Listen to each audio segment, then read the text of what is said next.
Fox 61 breaking news now. Breaking news in New Haven right now. A little over an hour ago, police say they took a driver into custody who they say hit a person on a bike and took off earlier today. Thanks for watching the Fox 61 News at 6. I'm Brent Harden. And I'm Annette Montgomery. Officials say the bicyclist is in critical but stable condition. Fox 61's Victoria Anderson has the latest on the investigation. I'm here in Grasso Boulevard in New Haven, where police say a hit and run sent one bicyclist to the hospital. This bent bike left in the road shows the aftermath, where New Haven police say a bicyclist was hit around noon. Police say the vehicle that hit the bicyclist drove off after the impact. Officer Christian Burkhart told us emergency responders acted fast and played a crucial part in keeping the bicyclist alive. I mean, the person's still alive, so we're always thankful to our EMS and Yale for doing what they do. Right now, the bicyclist has not been identified, but is in critical condition at Yale New Haven Hospital. And people who work nearby who I spoke with said they have seen so many close calls with drivers out here and hope that they see some real change soon. In New Haven, Victoria Anderson, Fox 61. Victoria, thank you. And you can stay updated on this breaking news and other stories by downloading the free Fox 61 News app. Just scan the QR code on your screen, or you can visit fox61.com 24/7.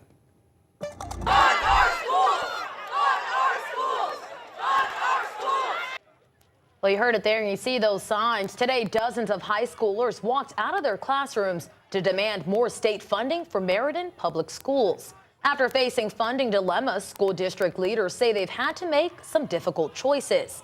And students hope those choices can be avoided if state leaders just hear them out. Fox 61's Celine Arif shares just what those students want. Students came to school with these signs they hope will catch the attention of state leaders. At this protest, different cliques, different ages, and different students all agreed. Maloney High School's Youth and Government Club member Shepard Fisher helped organize this crowd. I think people in my generation are so fed up with the strongly worded memos these days. I think it was clear once I started floating the ideas around that students really cared about this issue. What he has an issue with is the state's education cost sharing grant. It's the main form of funding for public schools, but he says the funding falls short here in Meriden. We're already the lowest funded per pupil district in the state. We're already doing the most with the least. The education cost sharing grant gives different districts different amounts of money based on several factors like students' families' income and benefits received. Over the years, it wasn't always fully funded, but schools got their full grant amount for the 2025 to 2026 school year. Students worry it's too little too late. Meriden Public Schools' budget proposal for 2026 to 2027 is looking at cutting 20 staff positions, and teachers like Marta Soto Johnson say that could mean bigger class sizes to manage. From 17 students to 28 students, that one-on-one relationship that you can build over a year becomes less possible. While he didn't want to take away from the protest, Meriden Public Schools Superintendent Mark Benigni was there to support his students and staff, asking for more state funding. Carolyn Caldes is a senior who worries that without more funding, their programs will be cut next. With less funding and lots of teachers being out, this could cause us to not have enough to even keep these programs going.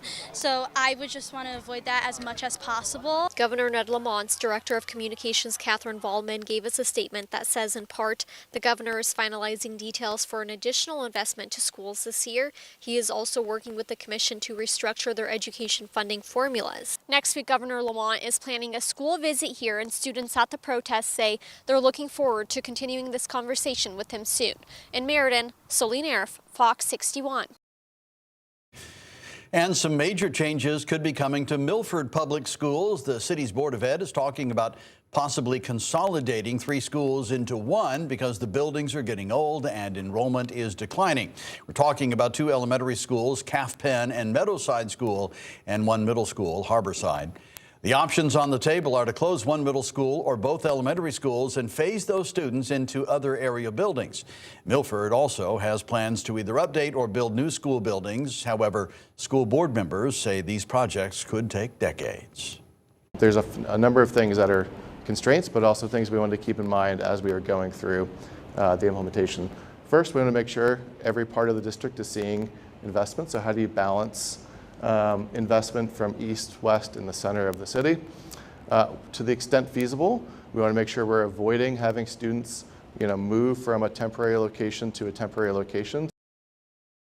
And by the end of the consolidation, Milford would be left with 6 elementary schools, 2 middle schools, 2 high schools. This was the final public comment period before the board votes on the school consolidation plan next week. All right, moving on now to the weather. We're tracking some showers now that will pass through overnight. And if you sleep with one of those white noise machines, you're not going to need it tonight. Chief Meteorologist Rachel Frank is here with the first look at the forecast. Rach? Yeah, it might be nice in the middle of the night, but when you wake up tomorrow, you'll go, not great. It's kind of chilly, kind of raw to begin the day with some cold rain coming through. And there could even be a few wet snowflakes in the higher elevations, although we're not expecting any impact from that. It looks like there's some rain to the west of us. This is not reaching the ground, but we will see clouds increasing as we head through the evening tonight. The rain will not really develop until after midnight. Look at these low temperatures today. So I will say this, while we do have rain coming in, it is not going to be as cold tonight. We will stay above freezing. 50 degrees in the Hartford area, mid-40s for New Haven, and notice we see low temperatures in the 30s, not the 20s, as we head towards daybreak tomorrow, including 37 in Hartford and Meriden, and right around 40 degrees for Bridgeport. So it is a wet start to the day tomorrow, breezy and cloudy as we head through the afternoon with areas of fog and mist, but it is brighter and warmer on Thursday. We'll talk about that, plus what we're keeping an eye on for the weekend forecast coming up. Thank you, Rachel. Well, an old firehouse siren in a small Shaker Pines community may soon make noise once again. You may remember we told you the siren was restored after decades of silence, but only lasted for a few weeks after a noise complaint led to police shutting it down. Fox 61's Jamel Johnson explained why there's now hope that the beloved siren may return. The silencing of the siren upset many Shaker Pines neighbors, but instead of letting that be the end, they are fighting to bring the siren back. And those who are in favor may just be in luck, as the town is looking at a comeback. On Facebook, Town Council member Zach Zanoni said he's heard of the many complaints from Shaker Pines community members upset at the silencing of the siren. He said that he is now working with the assistant town attorney to provide language that would allow decommissioned fire sirens to be a part of the current noise ordinances for the town. He also says he is not the only town council member who was trying to help find a solution. The siren would ring daily at 6 p.m. when the firehouse was used by the town until a noise complaint. According to Chief Alaric Fox, current town ordinances don't allow the playing of a siren loud enough to disrupt the neighborhood. Since the noise complaint stopped the siren, people have taken to signing a petition on change.org that has more than 500 signatures. Following the silencing of the siren, we spoke with Randy Daigle, the president of the local homeowners association, who shared why he wanted to see it return. Back in the day, it was like streetlights. You had to be home when the streetlights went on. The siren went on. It was like dinner time back in the day. You know, they made a meal. If you missed it, you missed it. My grandson, his dad is a full-time fireman, so I know it really hits your heart when somebody has something, negative about it. Now, we've also reached out to other town council members to talk about where they are in the process of bringing the siren back, but we haven't heard back yet. In infield, Jamel Johnson, Fox 61. The former Archbishop of Hartford, Henry Mansell, died this morning. The Archdiocese of Hartford made the announcement. Mansell served in the role from 2003 to 2013. The Archdiocese says Mansell didn't just stay behind a desk. He visited every parish and tackled issues like homelessness head on. He expanded education, launched wellness programs for priests, and boosted aid for families through the Archbishop's appeal. The Archdiocese didn't say how Mansell died, but said funeral arrangements will come out soon. Mansell was 88 years old. And tonight, we now know the name of the Connecticut man who drowned in a rip current last week in Florida. Police say 42-year-old Jason DeGray from Windsor Locks was on vacation with his family in Cocoa Beach when he, along with a woman from Ohio, went into the water to save children caught in a rip current. First responders say they rescued 4 people in total from the water and took DeGray and the woman to a hospital where they both were later pronounced dead. According to his obituary, DeGray is survived by his partner and 3 children. Waterbury police say a man drove himself to the hospital after being stabbed repeatedly, and the person accused of stabbing him was in court this morning. Shaquan Savoy was arraigned on an assault charge. Investigators say he and the victim got into an argument before the stabbing. They didn't say what it was about. Police say the victim is expected to recover. Savoy is being held on a $500,000 bond. Over in Norwalk, police there say a man threw a Molotov cocktail, multiple knives, and an airsoft pistol at officers during a barricaded incident yesterday.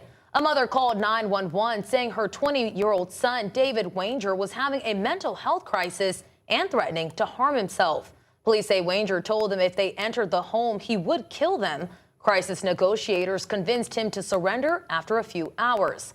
Wanger is currently behind bars and set to appear in court in 2 weeks. A Bloomfield woman is accused of kidnapping another woman and cutting 2 of her fingers off because the woman stole her credit card. Court records show Aaliyah Mayo is currently on house arrest with the exception of going to a graduation party next month. Police say the woman did steal Mayo's credit card in September of 2024 after Mayo hired her to clean her car. Investigators say Mayo and 5 others kidnapped the woman in Hartford later that day and then used a wrench to cut off both her pointer fingers. Mayo has pleaded not guilty to all charges and is now awaiting trial. We'll take a look right now. You can't drive down some roads in Naugatuck because of a water main break. Officials say that break happened just before 11 this morning near Walnut and Grove Streets. Connecticut Water tells us 10 to 12 people are without water as of now. Right now, crews are digging up the road to see just how bad the damage is, and they say they don't know when things will be back to normal, but we'll keep you updated as soon as we learn any more details. Well, just a little over an hour ago, President Trump said the U.S. is extending its ceasefire with Iran at Pakistan's request, as he waits for a, quote, unified proposal from the Islamic Republic. Now, but the U.S. says it will continue its blockade of Iranian imports. The White House is also putting on hold Vice President J.D. Vance's trip to Pakistan for more talks. That trip was intended to serve as a second round of truce talks with Iran. While the ceasefire is extended for now, one expert worries if negotiations between the U.S. and Iran collapse again, the Israel-Lebanon ceasefire could also be at risk. The Lebanon ceasefire and the Iran ceasefire run separate but parallel. Certainly, the lack of progress on one will impede progress on the other. Now, meanwhile, the U.S. Defense Department says it boarded a vessel sanctioned for transporting Iranian oil overnight in the Indian Ocean.